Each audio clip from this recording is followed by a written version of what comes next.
5 seconds remaining. TNC Predators turn to ban. Turn to ban.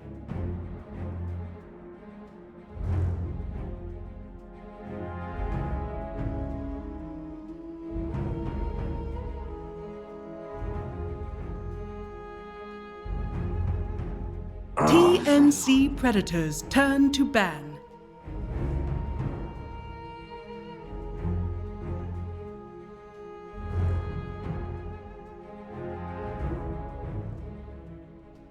"22 minutes and 8 seconds precisely is how we opened up yesterday with our first game of the day. Today, 22 minutes and 7 seconds. That's right, these boys are faster by a whole second today with the opening game of the day.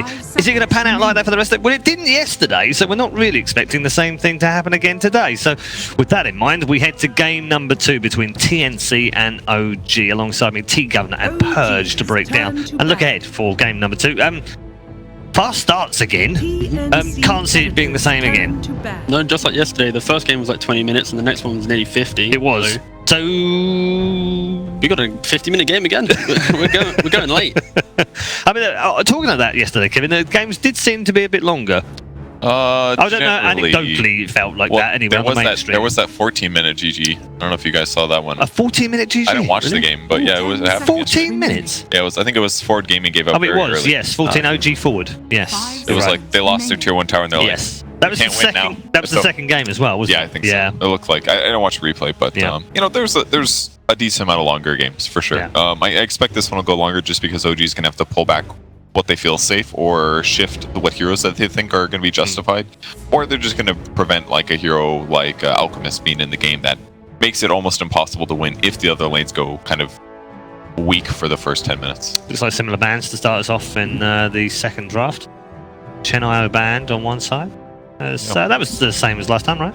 Yeah, so the OG's now second pick. So again, it's like the same bans that you can really expect. Wouldn't be surprised again if OG just bans Sanging here as well, because then now you just pretty much banned out the top TNC heroes, and they're probably gonna, if in that case, TNC might open up with like an Earthshaker or maybe even the Furion, but I feel if the Sand King's banned, it probably would be a Shaker opening from TNC. Right. And that's an Ember ban.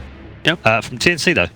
It's because OG's on the second pick. Oh, there's the Shaker ban, so TNC most likely will probably pick Sand King in this position, but again, OG on second pick, they don't have any cares about like what core they pick. They'll pick Ember +1, they'll pick Monkey King +1, so it's just getting rid of the OG comfort. Also, it's I don't really know the selection, so whoever won the toss in the coin toss in the first game, but I think it looks like OG just wanted to have second pick this game because it was more. We've just played against TNC second pick. We know how scary their ability is to have an open draft until the last point. So I think OG now just wanting to take the second pick, remove this kind of big last pick factor. Here's the other hero that we should have talked about when we talked about heroes of yesterday. It was Warlock was in a huge amount of games. It was a lot of games, wasn't it? Yeah, consistently played. Just very good for healing. Fatal Bond seems to be the popular skill now because it's actually pretty useful at all levels instead of just like by the time you get like 3 or 4 points. So. But even though it was picked a lot, it did only go 1 and 4 yesterday. We're going to ignore all of that. Are you bringing stats up on this? Why not?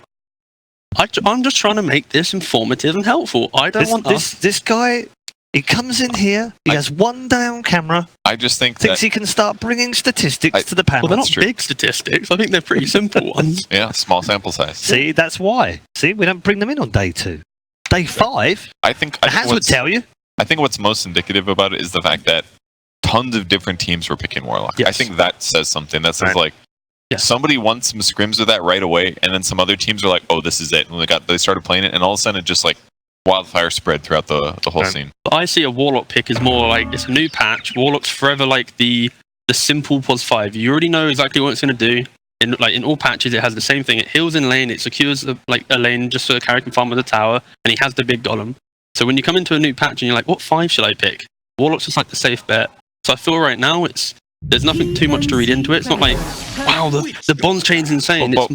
But why didn't they pick Warlock last patch? I think it's genuinely the bonds change. It's like it feels more justified in lane because it's not just a heal. It's like Fatal Bonds when you cast it, it's gonna hit everybody. It's gonna hit a good amount of creeps. It's like it's has less. You could cast it, it hits the range creep in one other hero that's not taking damage. You know, that's what it feels like. Say that as well. Like Witch Doctor is a 5 that would make more sense with what you said in my opinion. Where it's like, oh, it's just a 5 that like heals and blah blah blah. Yeah, I think the bonds change though. I feel like even though it's strong, obviously with the percentage change, it's still the same amount of damage. Of course, if you take the fights outside of lane, obviously you're going to ensure that you do get the entire team, so it's going to have its value. But I don't know. I'm still skeptical on this hero. I still feel it might be a little bit overrated at the start, and later on we might see it fall off a little bit. I can see that. All I'm going with. I agree. I can see that absolutely. And I think TNC opening as well. It's like the same star as the last draft. They've got Sand King, which can easily be a 4 or a 3. They've just picked up their support, and now their draft's quite nice, quite chill. They can now, because their first pick, they can now see exactly what OG wants to do with the next pick, and then start reacting. They're not showing anything too early, which then means OG can utilize their last pick as well. Are you not a fan then of a core first 2? It depends on the situation and the reason for the core. If it's like how EG used to draft OD, where they just pick it because they don't care, they're putting it mid, and then some teams would go, wait, there's an OD, we need to counter that, and they pick like a sniper or these razors or something. That's good. I like that style of core. Okay.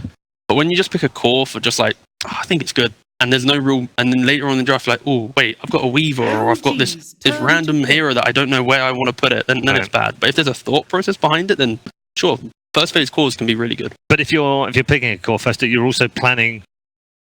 You're trying to plan further ahead in the draft, aren't you? Rather than just picking 2 safe supports, which you know what style of play you want to play, so you just pick them, and it doesn't really matter whether they get countered or not. Yeah, exactly that. OG banning all illusion heroes in the second phase.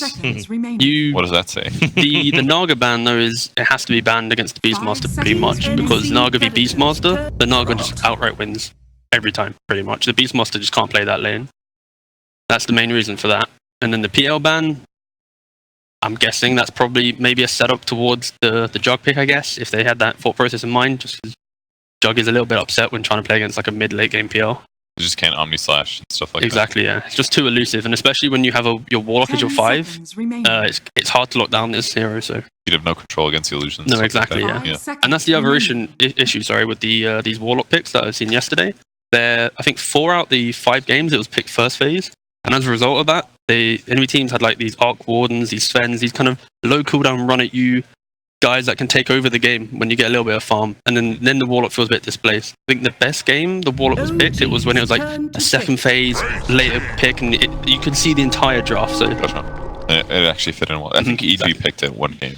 Yes, I think Fly picked it once. I think they won that one. That was the first game against Gambit. Gotcha. Wraith King the pick. OG ended up banning it second phase last game, which looked pretty correct based on the fact that there was like a tree in the game and stuff. But a little different this one. But TNC's been playing a lot of Wraith King so far, what I've seen.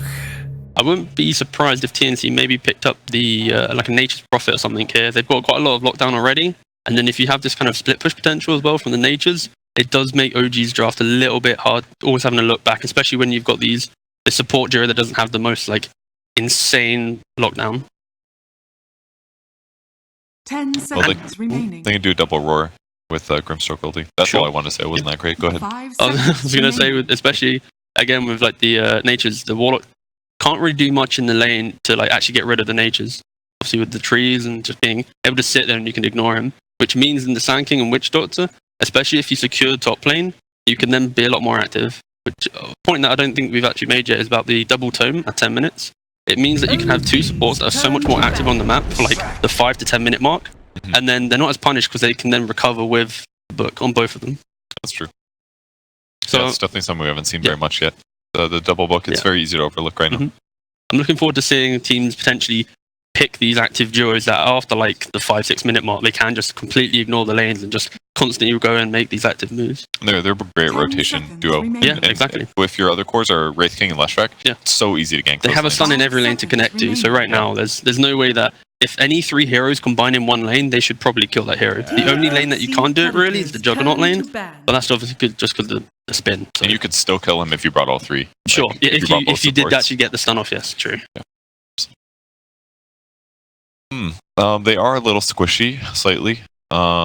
Lesh, Witch Doctor, Sand King, kind of vulnerable, but considering that OG has pretty crappy disables, like everything's hard on their side. They have to do like Inkswell setups or roars into right-click damage. It's not as easy as execute as what TNC has. 5 seconds remaining. Yeah, I think potentially a good pick from OG, just from their style, might be some Pugna type guy. They've already got quite a good push with the Juggernaut and the Beast. Just try and put the pressure into him. Obviously, Leshrac is a little bit upset against his hero, and again, it's a Topson classic, so. But at least Netherward's really good against it. Yeah. It would reflect a lot of damage. Yeah. They don't have the best Netherward hitters. I could see it. They could also on TNC, if TA is TA ban? I don't think so, no.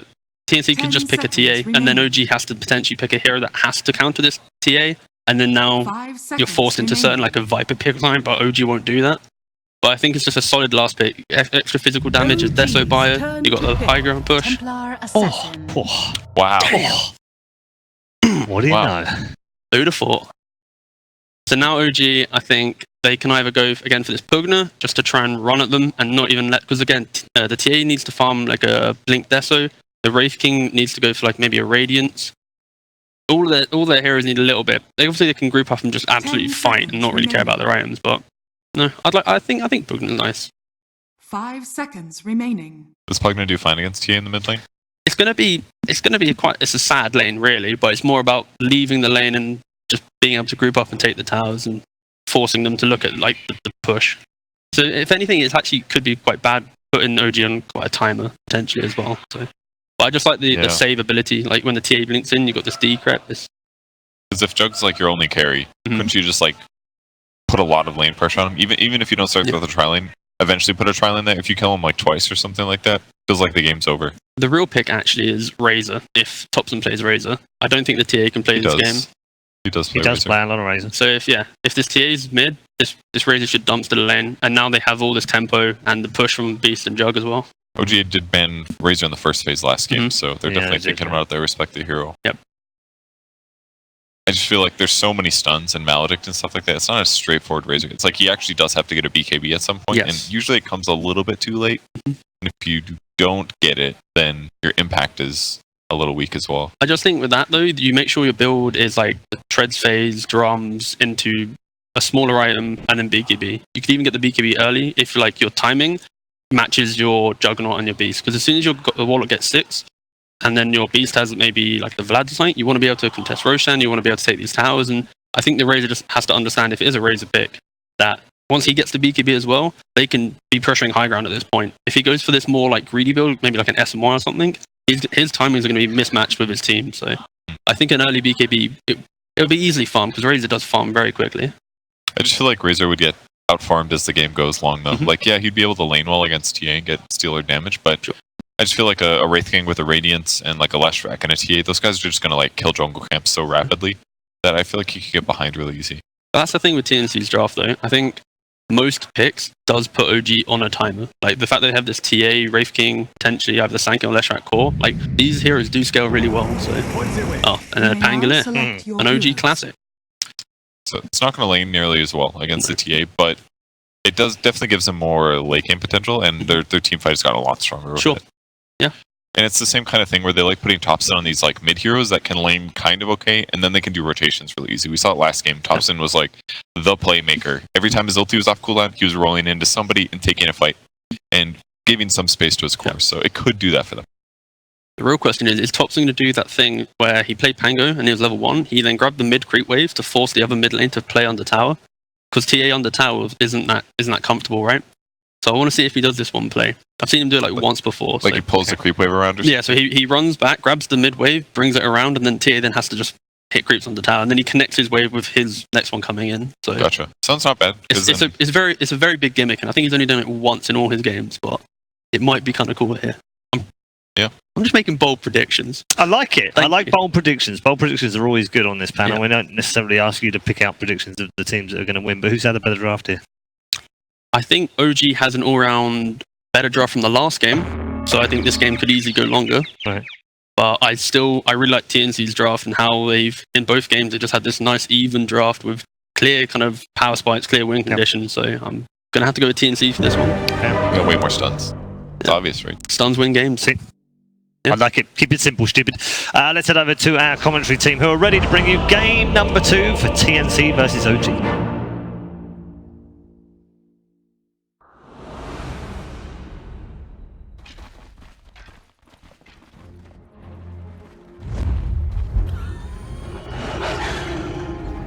Prepare for battle. The next level plays. You know what's cooking. Simply stunning lineup for TNC, according to the panel. Kyle, they're liking it. We were liking OG until that Pango pick up. Oh, you were saying DP? Death Prophet is where I thought they were going to go. Dude, it's like just some method of it's just utility, right? Natural Yule's buyer, tons of sustainability, adds some push. Oh, they're already looking for the fight. Like, you don't even get time. Thompson's waiting up on the hill just to block AU in.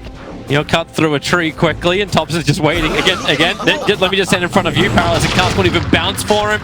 Jump forward, and they want to give this last hit into Thompson as well, and they've got it. So First Blood goes the way of OG, exactly what they want to see. And where's this creep wave skip that we're talking about?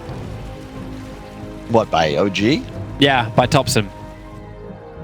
I have no idea what he's doing there, That's what I just realized he's dire, yeah. That's what Governor was talking about on the panel before. I agree with his opinion on the draft stuff because I think TNC has the edge. It feels so simple. I felt this way about EG's Game 1 draft against Secret yesterday, where you just have this natural way that the 5 heroes are going to play fights and play the game. They don't have any issues finding kills. You think about a team fight, Brave King Sand can go in, TA is kind of your centerpiece, Lesh and Witch Doctor find areas to hit spells. And I do not know what T-Gov's talking about. I've never seen this before. Thompson. Yeah, this is what I think he was talking about. The cast won't bounce.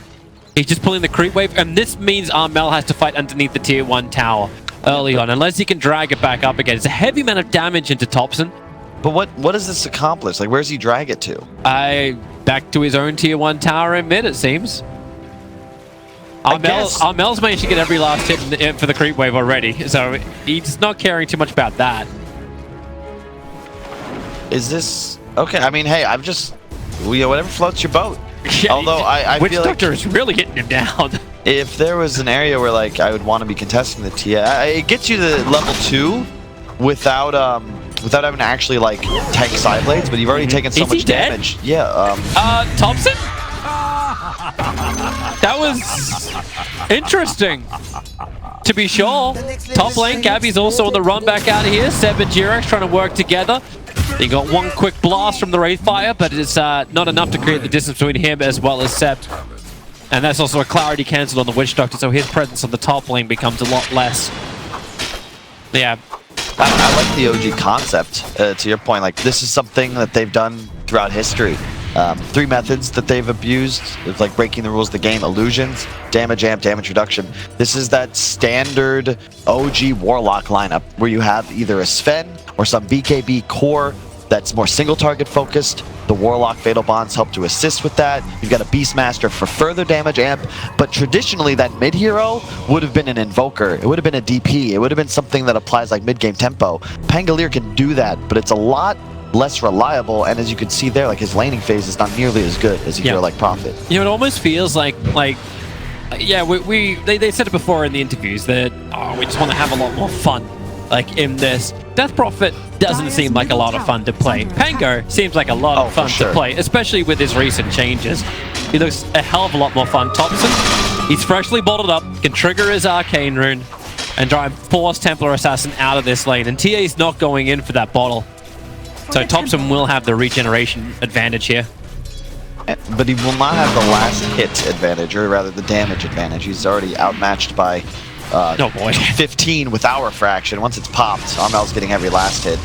It is crazy how much Fatal Bonds is doing on the bottom lane. Yeah. Like, Anna is spinning in. At the same time, like, okay, you say something nice about it, Edict, Notel's trying to share the load, but they lined up for the double barrel strike. This is Tim's. You know Tim's is going to hit, though, so he hits it hard. Now Notel, another quick Fatal Bonds up. Cuckoo's actually dying right now to Notel because Tim's is taking so much damage from the creep wave. Notel needs one more hit and you'll actually claim the kill in time.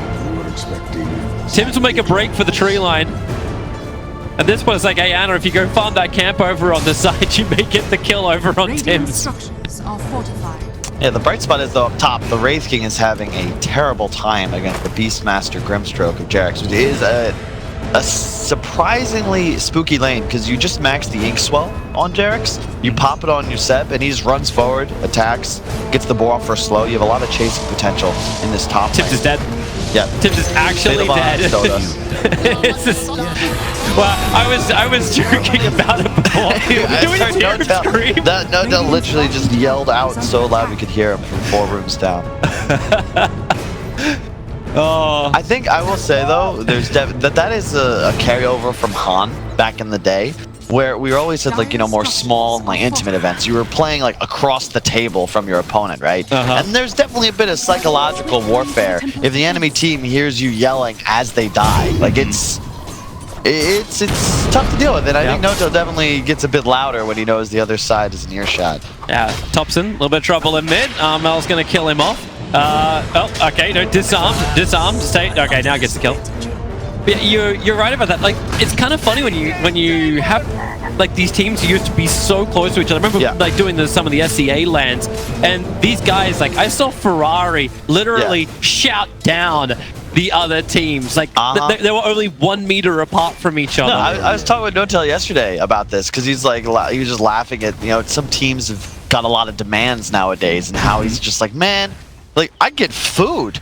Like, they pay for my hotel. Like, I used to, you know, back in the day, you know, we were sleeping in hostels, like, 4 to a room. Like, this is great. I get anything. I'll take it. Great movement from TNC. They're going to actually claim majority, in fact, all of the bounty runes at this point, and maybe even a kill. Jirax going to work, but underneath the shrine, yeah, that work is not going to be enough. But as Tim's with no tail has to burrow strike and get away.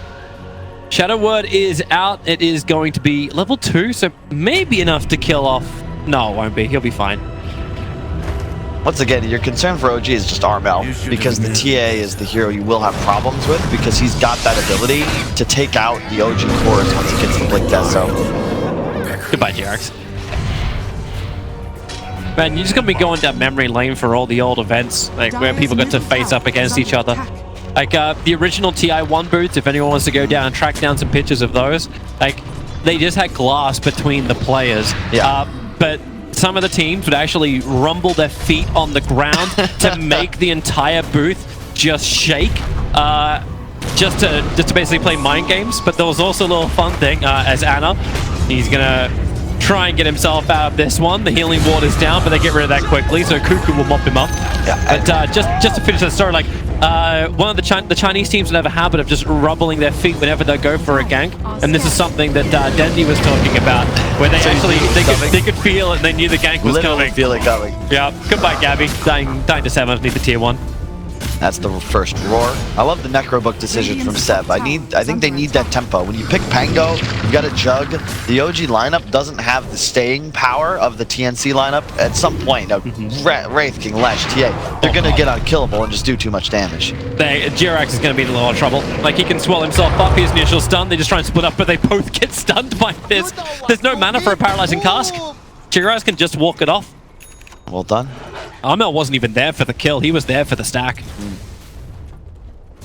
But how does Cuckoo play this lane? He gets hit by Fatal Bonds and just like, okay, we'll have to walk away now. And I will say, love the change once again, because previously you had to wait until just enough creeps were alive to Fatal Bonds a hero to it, whereas now you just use it for harass, and you actually have a tool to play the early laning phase, because the Shadow Word was nerfed so hard that it really can't be used offensively anymore. It's just too much mana. It used to be 90, 110, 130, 150. As you can see, that 1.1 there is no longer really there. Tim's, he's on the other side of the river. Probably doesn't really care. He's got this 2-2, but like it's a level 4 SK that's happy to walk up to Thompson and Jirax. Because what have they got against him? Like, there's observers and sentries down. Is under attack. I think you're okay with it though, because TA can just continue to farm jungle, and yeah, maybe you don't get as much as you would free farming the mid lane, but nothing on OG is really capable of rotating the woods yet. TA is still number 1 net worth. Trouble in mid, Gabby getting attack supports nearby. You can start with a roar and rolling boulder of Thompson. Got the ink swell on him. He's actually moving up over towards Armel. Runs through him. Number 1 net worth. It's going to go down for TNC. Well done by Seb there. That's all the Necrobook. it's after the HOD nerfs, I think this is the right choice because you can already see, look how strong he is. It's 8 minutes in, and Seb has a zoo with him.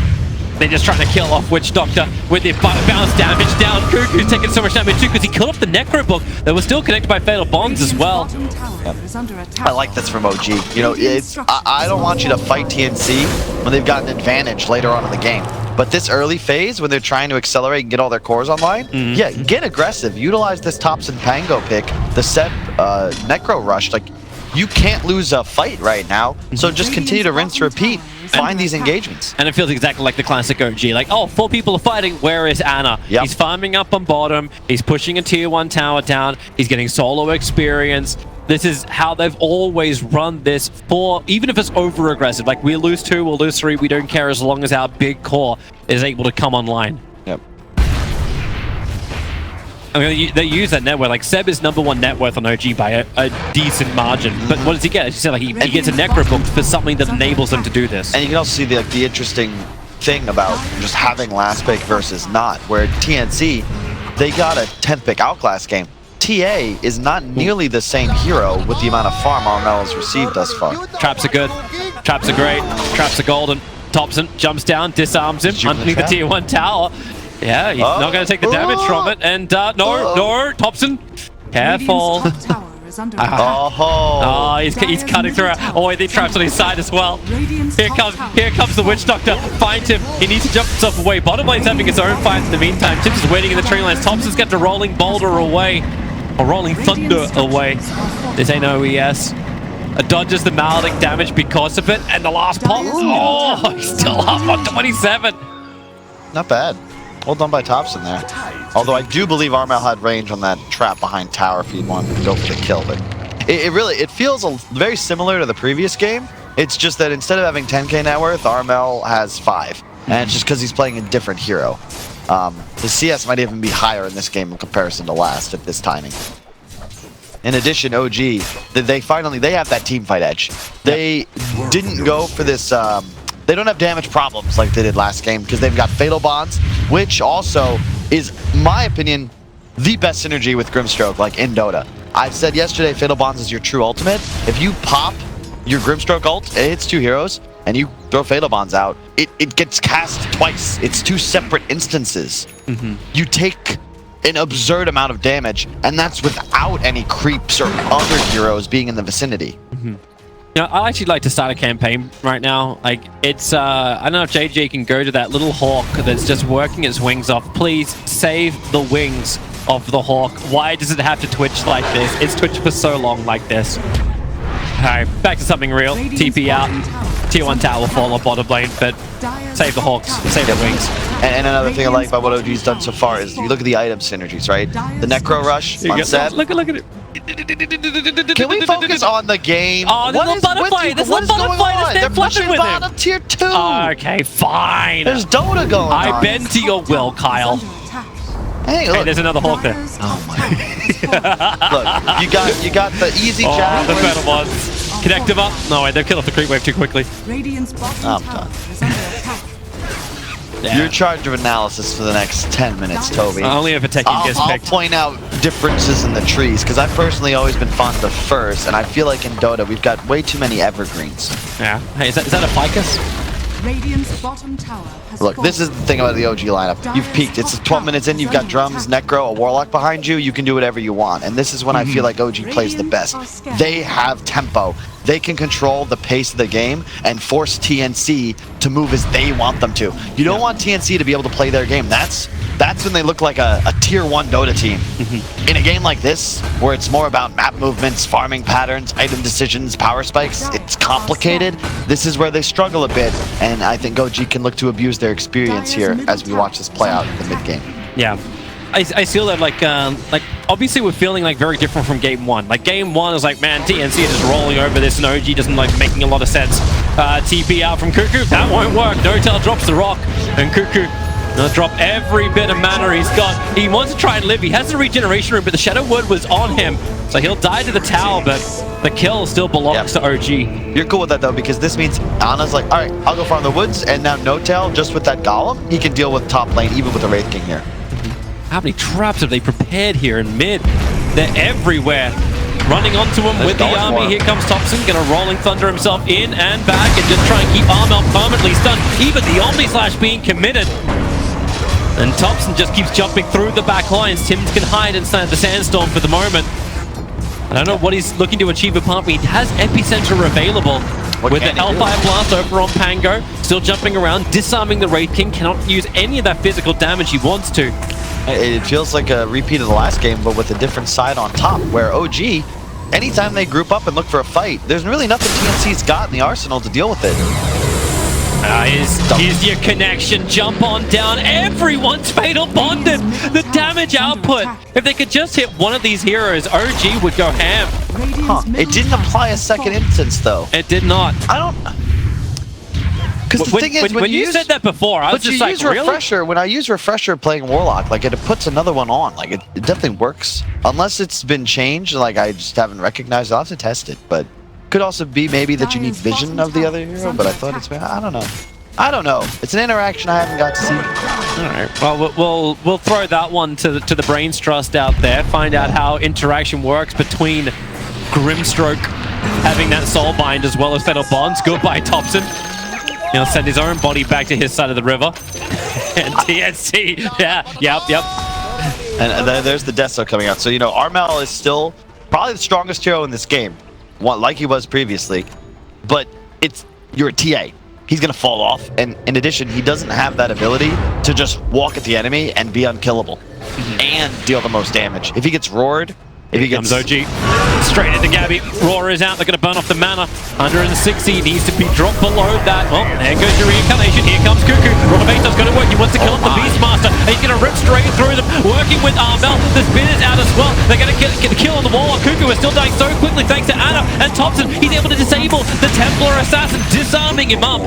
Ends up being a 2-for-2 trade-off. OG were definitely the instigators. Someone to get the bounty rune. As now Thompson jumps down the Burrow Strike. It's going to be good on him, but they're able to get the silence out. They hold that SK out of the fight, allow him to chase down Gabby. They won't get the big one. They really want to kill off Gabby as Tims can hide inside the Sandstorm. They have no detection available, so it will remain at a 2-2 trade.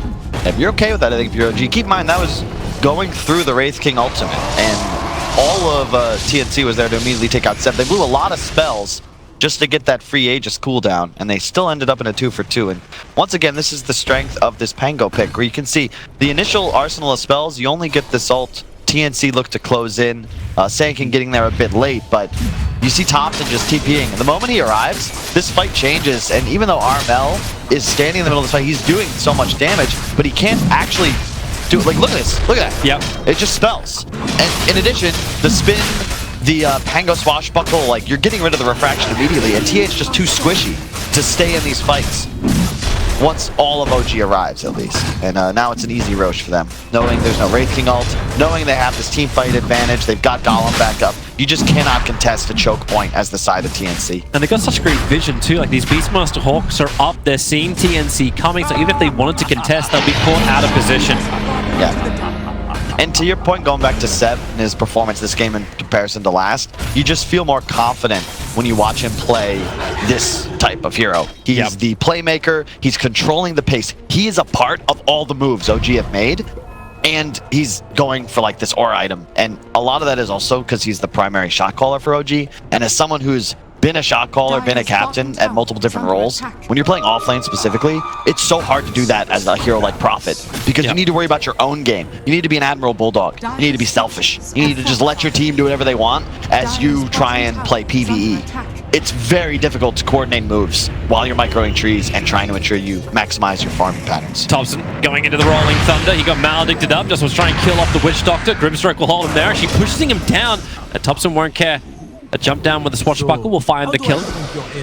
Another notable thing is that TNC have no method of canceling a Jug Spin TP, which means Ana is very confident just continuing to play this top side of the map, or bottom, doesn't matter. He can be the one as the rest of his squad makes moves. He lets him farm so much. Queued up. He's actually going Radiance on the Juggernaut. It's pretty good when you consider that both Wraith King and TA don't necessarily like to buy MKB, and in addition, it'll cancel Blink Daggers and provide just more magic damage. Also, another thing OG used to do, Fatal Bonds on Warlock plus Radiance. Oh yeah. That's some good stuff right there. So everyone gets to burn from both sides, because Wraith King will have his own Radiance as well in the fights. And the item progression coming in from Thompson going into the Aghanim Scepter. He got Maelstrom, and now he's going directly into the Ags. Still going to see that new one from Pango too. Actually, it's so good too, especially now that it only disarms. Well, so what it does is when you're in Ag's roll form, and you shield crash as Pango, you'll do an AoE swashbuckle, 2 hits instead of 4. But those can disarm, they do tons of damage, they can proc Maelstrom, and when you look at TNC's heroes, like these 2 melee cores, how do you actually play Dota in fact? Then he's at epicenter, fire strike, initiation straight to the backline to Soulbind is out, however, Raw pushing it back the track. He's just gonna die, surrounded by 3 heroes. But it's still a 1-for-1 trade up a quick buyback, but it was the Warlock you killed off. TA has to hide herself for a moment. Another bar strike forward. They need to get TA to actually attack something. Anna just moves forward, finds up for kill him, then even gonna walk himself out. No Tims will stay on him, but they break the Aegis Immortal. That's all they get through. And OG can keep the pressure up. And Notel just bought back. Yep. He's just, they're just gonna go win the game here. They got Max Goro on last one, what, took 22? Yeah. They'll give this one a shot. Tims with the bar strike forward. At least he gets to reveal his blink dagger in that last fight. The rock will drop, but Tims is still under the cover. They want this rock to help beat through the tier 3 tower. And they're gonna claim it, or will they? Paralyzing Cascades, a good maledict onto Seb. Anna? Juggernaut. What? Way too far forward. Isolated out. Cuckoo is Novering through Thompson as well. He won't be able to escape. He tried to swashbuckle down, but he'll die in Tims. He'll look for a JTV bar strikes that tree line. He would have caught him. No doubt they'll find him there. Inside the trees, break them all down, and OG for a tier 3 tower. I don't know if that was the commitment they really wanted to make. Dude, I'm just so, look, whenever you cast OG games, you gotta be careful. Because they got a lot of fans, and they take it really personally if you criticize that they're their team of choice here. Okay. But this is weird, man, and I respect OG a lot. I love watching these guys play. That was weird. Ana just took effectively poke damage, mostly from a sandstorm, and just died.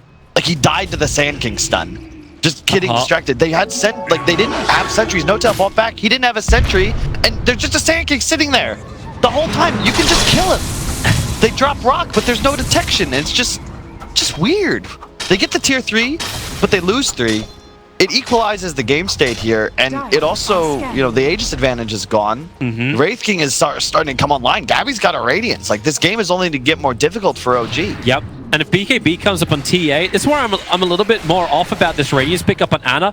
We saw him pushing the tier 2 tower. He got hit once by the Templar Assassin when he did that and lost a quarter of his HP.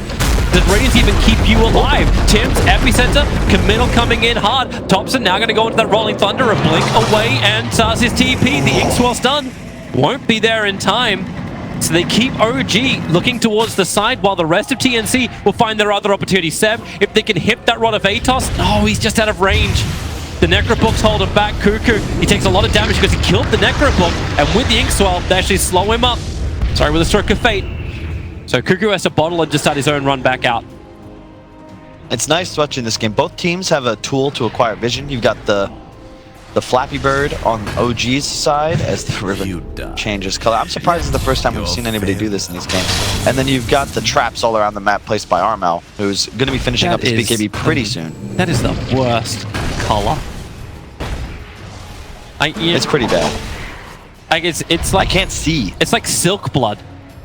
I don't know how much health the Dire Heroes have anymore. Can you not walk over? Ooh, DD bot for the Pango with the Ags active is very dangerous. Can't wait to actually watch this work too. Yeah, and remember, so if you look at the talent as well, he did go for the proper one, which is the 2-second shield crash CD when you're in ult form. And you just spam damage, and it's very important that Thompson effectively just, if he plays this hero perfectly in these engagements, OG will wipe the floor with TNC. Like, I really want to reiterate that this Ags is an insane amount of damage, and in my opinion, one of the best 3 that was added in this latest update. And I'm looking forward to seeing him use it. For now, like, TNC are just pushing the side lanes, however, so OG want to have their battle, but Gabby takes the bottom tower. You've still got the pressure on the top lane coming in from Cuckoos, and someone has to stay there. Yeah. Like, if they don't, you could Edict burn through the tier 3 tower very quickly. There is fortification available, but you don't want to burn that either. Cuckoo begins his TP out. Anna can't stop it.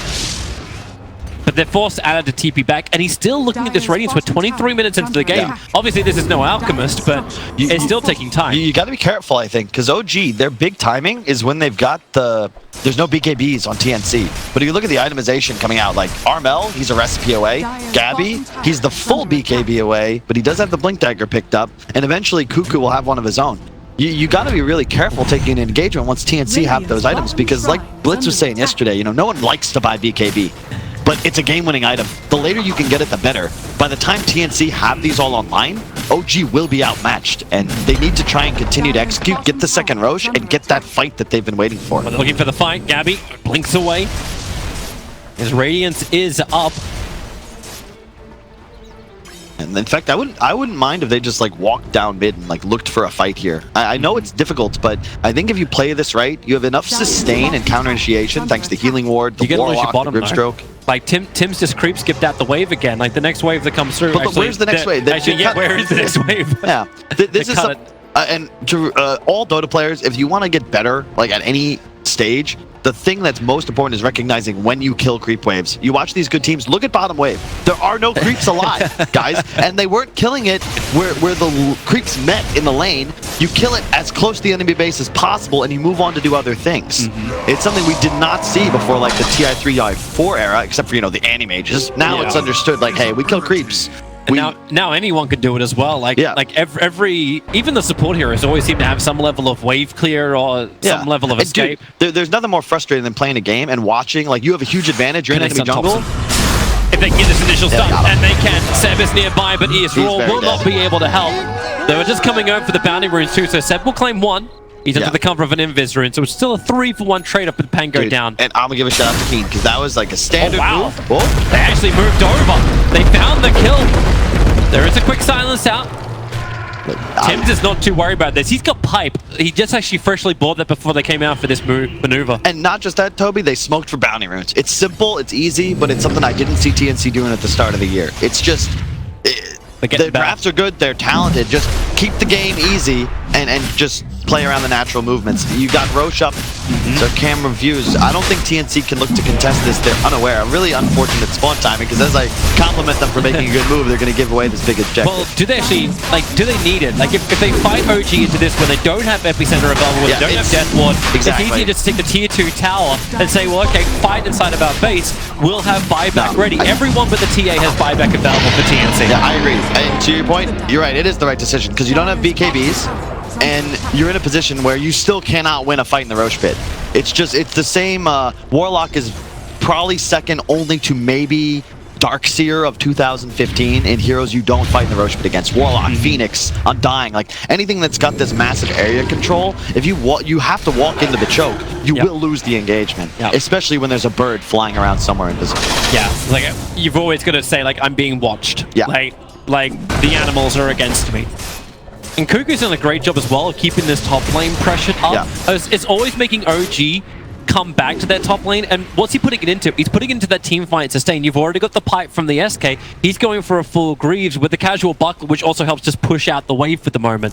Seb, Rod of Atos, they want to go for it. Yules have to begin with. Girax has the silence available because he used the Yules to initiate. The Roar gets split through the Soulbind. They're even dropping down the rock to ensure both of these heroes fall. Okay, also, I was totally right, because Cuckoo had 2 instances of Fatal Bombs on him, by the way. I don't know why it was that time, and the but not TA, the last time? Yeah, TA did too, but he BKB'd it off. But 100% there were 2 instances of Fatal Bombs. So it is as strong as I hoped. But it means that BKBs are even more valuable. Unfortunately, Armel's is on cooldown, and our Wraith King is still the full recipe away, and this is OG's timing. They're ready to go. They still have Jug Ultimate. He's just hit level 18. Radiant's active with Aegis. Tim's is coming back now. Does Lashrak want to buy back for this? There's your first bolt over into Anna. Remember, he's got that Aegis, the Immortal. He's got the Healing Ward behind, and TNC don't have an easy way of just chipping away at that. So they fortify and buy more time. 8 seconds before Lashrak is back up and running. They get rid of at least the rock. A quick stun in with the Death Ward. The damage on Anna is pretty high. He'll actually go down this one until Thompson gets the Rolling Boulder in. Anna will start to spin away as Thompson just does so much damage with this north, south, east, west swashbuckling boulder.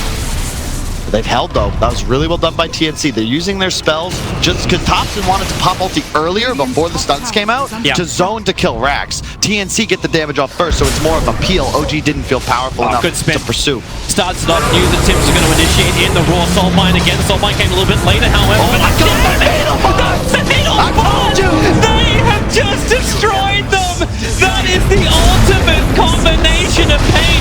Tim's leading hard fight with the epicenter. Anna has dropped. Remember, he's got the Aegis Immortal. He's the only one down for OG as Armel's into the backline. They want to kill off Thompson. The damage won't be enough. Anna spins away to safety. A quick rate fire blast. They're focusing on the Pangolier. They know he doesn't have any kind of immunity, but he's got the cheese. He gets the life back up, and the Fatal Bond is on them once again. TNC, they can't afford to take this damage. It splits too hard across everyone. Tim's Burrow strikes in, creating more space. They spin him up. Cuckoo needs to get back underneath his towers, but Anna spinning with him all the way under the towers, all the way into their home. There is no place safe like it. Anna pushing back towards the racks. Now Tim's, he has done such a great job just delaying this one up. Red King will die. He'll actually have his way back up. Armel, he's got refraction now, back off cooldown. Thompson's in deep, the quick blink away, and obviously doesn't get cancelled while refraction is up. Here's your rain fire blast. Thompson, they have to kill him off. They have to push back OG. They're able to finally do it. The mid ranks is lost, but you saw the power of OG. Slow motion replay real quick. Watch Here it is. this, okay? Slow it. This Slow is not it. fair. I want it down to nothing of a second.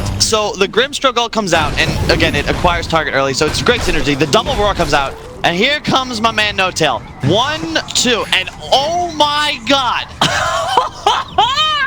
4 heroes evaporate. Unbelievable, and that is why we were talking about this. Just like Warlock is great synergy with spell-based mid-heroes that are cooldown dependent for their sustained DPS, Lina, Quap, Puck. Warlock helps heroes like Jug so much. You're ult dependent, your sustained DPS can struggle. But if you have a Fatal Bond's out, the Omni Slash goes from, oh, if you reduce the damage you want to win the fight, to holy crap, it's killed everyone. Great silence. Jirox able to catch up to Tim's. He was just trying to push out the lane, and with this, OG can go straight down mid and probably even end this game. Yeah. Soulbind is up. They smoke to get in as well. Yeah, 4 heroes sharing 30% damage because No Tail talented it. That's like 120. Then you double it, 240. So every hero's taken like regular damage and then 2.5 times damage in addition. Sure.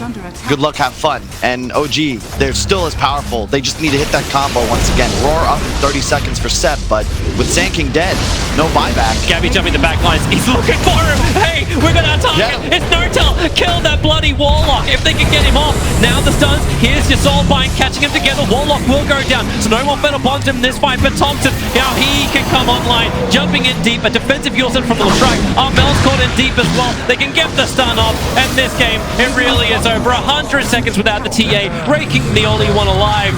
They're going to kill him outside the base. Totally isolated. They'll kill him a second time as well. Silenced up. Nothing the Wraith King can do. Triple kill for Anna and OG. They will be able to claim this game. Oh, yeah. We haven't had the GG call. There it is right there.